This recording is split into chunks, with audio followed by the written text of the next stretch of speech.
called Myanmar? Never heard of it. Yes, you have. No, I really haven't. You know what this is, right? Yeah, that's a Burmese python. Well, there you go. Burmese. Well, that's Burma. Yeah. But Myanmar, Is Burma. it's... Oh.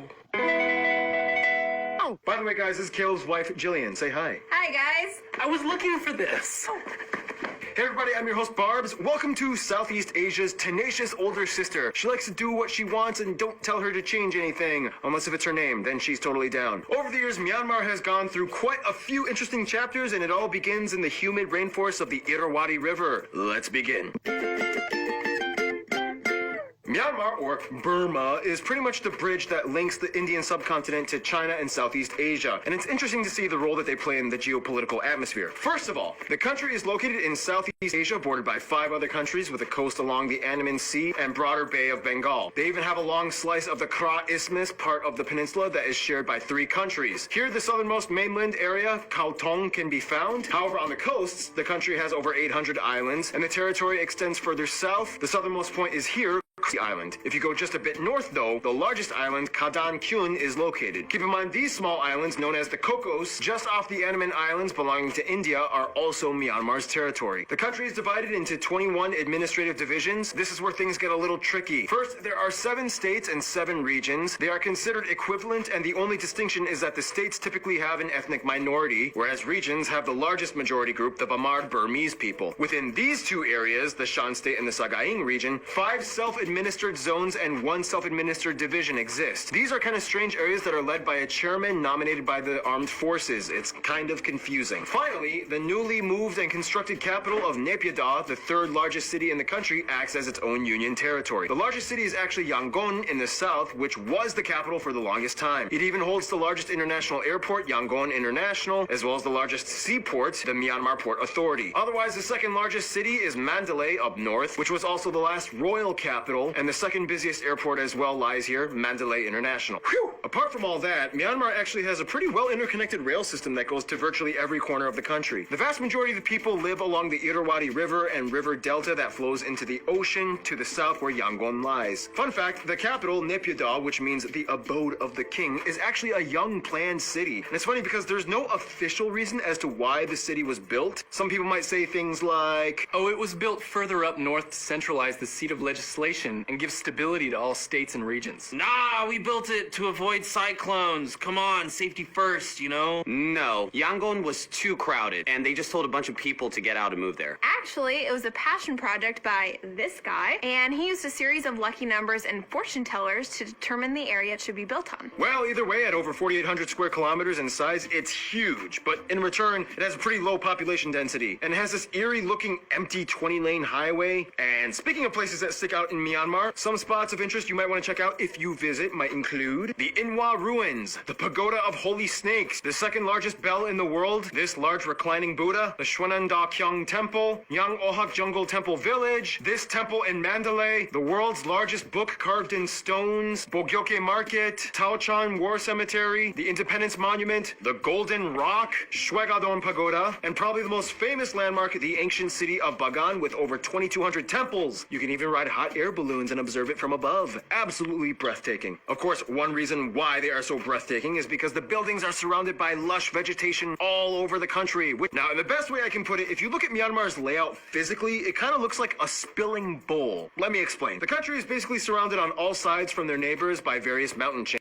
You have the Arakan, Yoma, and Ching Hills in the southwest, the Naga Hills and Hengduan Mountains, part of the larger Himalayas in the north, where the tallest peak in all of Southeast Asia, Hakakaborazi, can be found. Then there's the Shan Plateau, the Karen Hills, as well as the Dana and Tenasserim Hills in the south. That means the central interior of Myanmar is generally flat, with incredibly lush valleys fed by the longest and most important river of the country, the Irrawaddy, sourced by the snowmelt and springs of the Himalayas up north. Speaking of the north, the largest natural lake in the country can be found here in Doggy Lake. It also has a cool pagoda on it. Unfortunately, Myanmar is kind of smashed right in between the Sunda and Indian plates, right off the Burma microplate in the ocean, and the entire lush center of the country lies on the Sagaing fault line, which is subject to occasional earthquakes. A recent one in 2016 destroyed or damaged over 170 ancient temples in Bagan. In addition, though, this also gives Myanmar some geothermal activity. The country contains some of the few rare mud volcano spots in the world, mostly near the town of Minbu. Mud volcanoes, huh? We should hang out sometime. Production-wise, Myanmar is loaded with various resources and industries. More notably, though, they are known for producing precious stones like high-quality sapphires, pearls, jades, and rubies. Wait, don't they have a pagoda made out of jade? Yes, they do. Dope.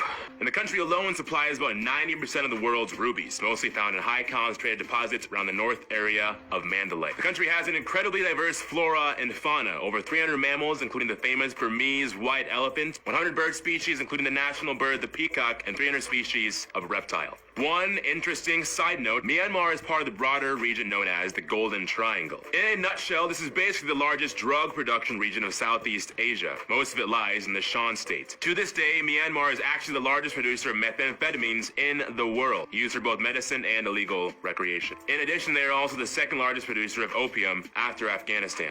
What can I say? It grows well here. According to the Bangkok Post, the illegal trade is estimated to produce about $2 billion annually, or somewhere around 40% of their foreign exchange alone, which is pretty high. Finally, food. Some dishes you guys of Burmese geographies have mentioned might include dishes like la pet, monti, coconut noodles, pepiot tamin, so many different curries, these desserts, and of course the national dish you can find pretty much anywhere, mohinga. You forgot to mention that Tanaka, am I pronouncing that right? Yeah, Tanaka. Tanaka stuff. It's like the sunscreen they make from tree bark and like everyone puts it on their faces.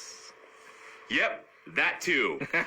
Dope. And that's just one of the many cultural traits you'll find here, which brings us to... By the way, one of our fans from Canada sent fan mail and they want to give you these Arnold Schwarzenegger socks. Oh, that's fantastic. Thank you.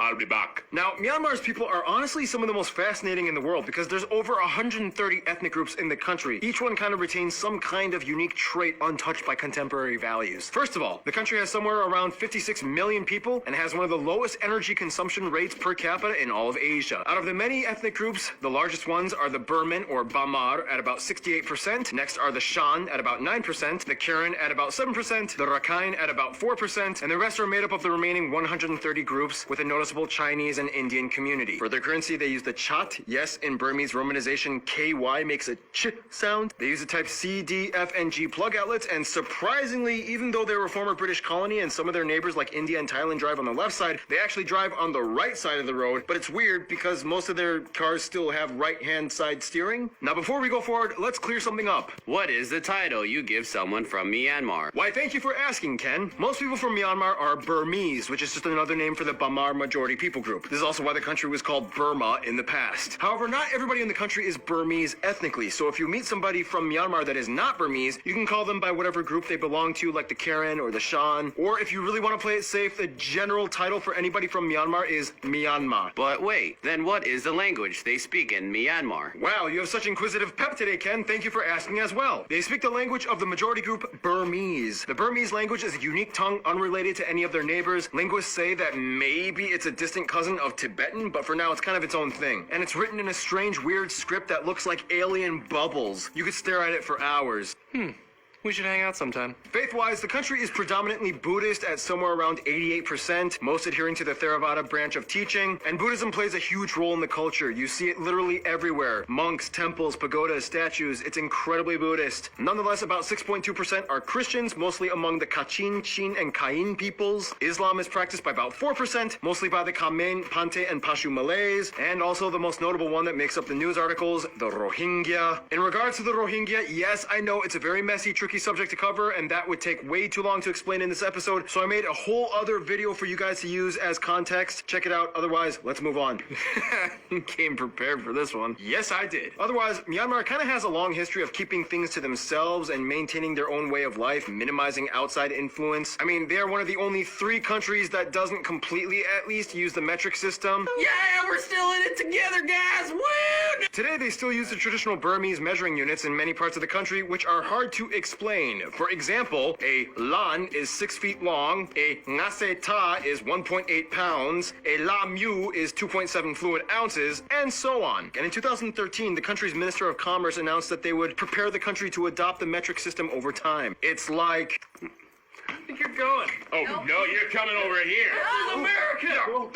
And now let's talk about some culture stuff. And you know what, Caleb and Jillian, just take this because I've been on camera for so long and you guys just kind of sit in the corner doing nothing.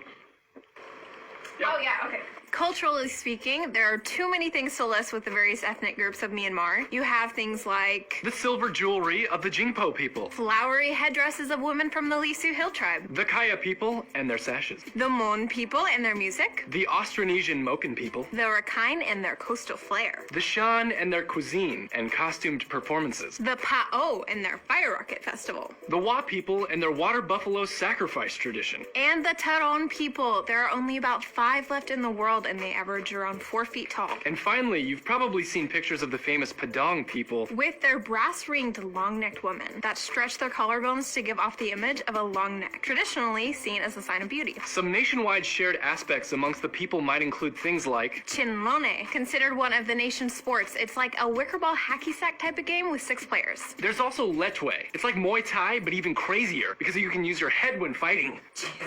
Many people wear their traditional long yi on a daily basis. It can be folded and used in many ways like pants or even an umbrella. Today, the nation is a unitary, parliamentary, constitutional republic. 2011 was a big year for political restructuring. However, the military-backed party still holds a high level of power to this day, making things a little bit complicated. Historically, though, there were many kingdoms and royal Burmese households. Although the royal throne was abolished in 1885, the descendants of the throne are still alive today and known as monarch pretenders. Today, this guy is the head of the royal house of Kongbong, currently the heir to the throne of Burma. Even though it doesn't matter and really does nothing for the country. In the quickest way we can condense the history of Myanmar, Hindu and animist kingdoms, Buddhism comes in, the Pew, Little Bagan Kingdom, Big Bagan Kingdom, Mongol invasion, Tonggu Empire, small kingdoms, Kongbang Dynasty, Sino-Burma Wars, a lot of Burma-Siam Wars, Big Kongbang Kingdom, British come in, 1 big war and 2 small wars with the British, boom, colonial time, World War II, kick British overlords out with Japan, crap, Japan is worse, they go back to the British and fight off Japan, independence, coup, socialism, name change, protest, military rule, 2011 democracy again, kind of, Rohingya stuff, again, check out the video, and here we are today. Some notable people either from Myanmar or Burmese Myanmar descent might include people like these kings, Bokyoke Aung San, Neto, these artists, Suk Bahadur, this actress, Angla Aung San, Sasai Kamleng, and of course, everyone has now heard of Aung San Suu Kyi. People with known Burmese heritage abroad include celebrities like Bollywood actress Helen, Peter Badakan, Jamie Cullum, Zuleika Robinson, Morisaki Win, Wendy Lawyun, and Richard Beckinsale was also quarter Burmese. In conclusion, Myanmar is a place where Buddhism and beauty meet earthquakes and conflict, vibrant colors, sounds, taste, but with a slight stressful twitch in their eye. Either way, they are Myanmar. Stay tuned. Namibia is coming up next.